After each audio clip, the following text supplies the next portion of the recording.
प्रजासत्ताक दिनाच्या दिवशी धुळे जिल्हाधिकारी कार्यालयात आत्मदहनाचा प्रयत्न झाल्याने खळबळ उडाली आहे।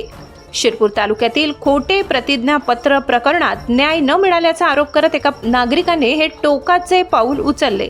संदीप प्रेमसिंग जमादार राहणार सिद्धिविनायक कॉलनी शिरपूर यांनी खोटे प्रतिज्ञापत्र सादर करून शासन व प्रशासनाची फसवणूक झाल्याची तक्रार यापूर्वीच केली होती। मात्र वारंवार अर्ज, पत्रव्यवहार व पाठपुरावा करूनही कोणतीही ठोस कारवाई न झाल्याने त्यांनी प्रशासनाविरोधात तीव्र नाराजी व्यक्त केली। मुद्रांक प्रतिज्ञापत्रावर व्याज व 5% रकमेचा उल्लेख असतानाही अधिकाऱ्यांच्या सह्या व शिक्के, तहसील कार्यालयाकडून नियमबाह्य रजिस्टर नोंद क्रमांक, मागील तारखेचे मुद्रांक व नोंदणी क्रमांक देण्यात आल्याचा आरोप त्यांनी केलाय।